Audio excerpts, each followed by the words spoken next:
Assalamualaikum warahmatullahi wabarakatuh. Izin memperkenalkan diri, nama saya Lydia Sukmananda dengan NIM 122310069 dari Prodi Teknik Biosistem.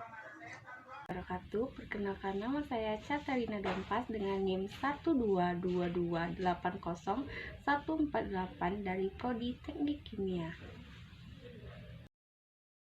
Perkenalkan, nama saya Rahel Ruth Jessica Slaban dengan NIM 122310063 dari Prodi Teknik Biosistem. Halo semua, perkenalkan nama saya Niko Hendra Swalon Pasaribu dengan NIM 122280129 dan saya berada di Prodi Teknik Kimia. Hukum Bernoulli. Hukum Bernoulli menyatakan bahwa kenaikan kecepatan aliran fluida akan menyebabkan penurunan tekanan fluida secara bersamaan atau penurunan energi potensial pada fluida tersebut. Dengan arti lain, prinsip Bernoulli dalam mekanika fluida adalah suatu aliran fluida peningkatan pada kecepatan fluida akan menimbulkan penurunan tekanan pada aliran tersebut. Hukum Bernoulli dicetuskan oleh Daniel Bernoulli dalam bukunya yang berjudul Hidrodinamika yang terbit pada tahun 1738. Hukum Bernoulli dapat diaplikasikan pada berbagai jenis aliran fluida dengan beberapa asumsi hukum Pascal. Persamaan hukum Bernoulli yaitu P1 ditambah rho GH1 ditambah setengah PV kuadrat sama dengan P2 ditambah rho GH2 ditambah setengah PV kuadrat, di mana P sama dengan tekanan, rho sama dengan massa jenis, V sama dengan kecepatan fluida, H sama dengan ketinggian, dan G sama dengan percepatan gravitasi. Hukum Pascal.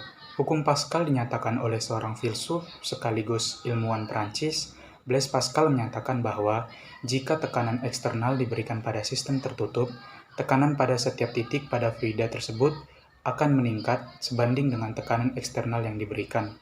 Hukum Pascal ini menggambarkan bahwa setiap kenaikan tekanan pada permukaan fluida harus diteruskan ke segala arah fluida tersebut. Hukum Pascal hanya dapat diterapkan pada fluida cair. Salah satu contoh hukum Pascal adalah sistem hidrolik. Sistem hidrolik adalah suatu sistem mesin yang memanfaatkan zat cair sebagai tenaga penggerak. Suatu bentuk perubahan atau pemindahan daya dengan menggunakan media penghantar berupa fluida cair untuk memperoleh daya yang lebih besar dari daya awal yang dikeluarkan. Maka tercipta gerakan translasi batang piston dari silinder kerja yang diakibatkan oleh tekanan fluida pada ruang silinder yang dimanfaatkan untuk gerak maju dan mundur.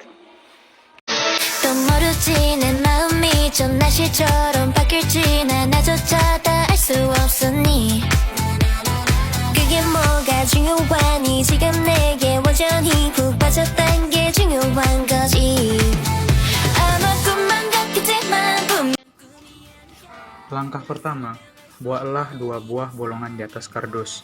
Lalu langkah kedua, lemkan pinggiran pada kedua bolongan menggunakan lem tembak dan letakkan suntikan tersebut ke dalam bolongan yang sudah diberi lem tembak. Dapat kita lihat pada video berikut.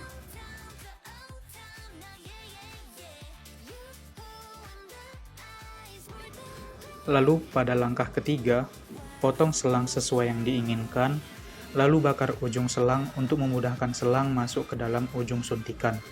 Dan pada langkah keempat, masukkan air dengan menghisap cairan menggunakan selang yang sudah terpasang suntikan, dapat dilihat pada video berikut.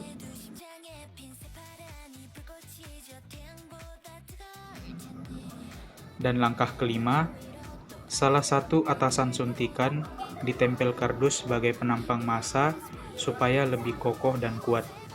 Dan hasilnya, mobil atau massa dapat terangkat dikarenakan adanya dorongan H2O pada selang. Kelebihan pada percobaan ini yang pertama yaitu lebih mudah digunakan, yang kedua bahan dan alat mudah dicari, yang ketiga harga yang terjangkau murah. Kelemahan pada percobaan kali ini yang pertama yaitu gerakan relatif lambat, yang kedua lebih mudah mengalami kebocoran, yang ketiga resiko mobil terjatuh, dan yang keempat memiliki efek samping pada komponen mobil yaitu substansi. Diharapkan ke depannya mesin hidrolik khususnya untuk mencuci mobil dapat menggunakan tenaga air dengan tekanan yang disesuaikan sehingga tidak lagi tergantung dengan tenaga listrik.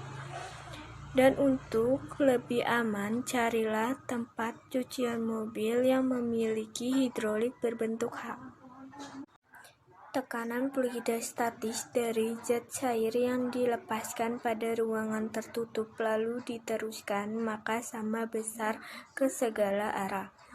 Maka dari itu, hidrolik cucian mobil menerapkan sistem hidropneumatik, yaitu tekanan yang dihasilkan dari kompresor lalu diubah menjadi tenaga dorongan pada piston hidrolik.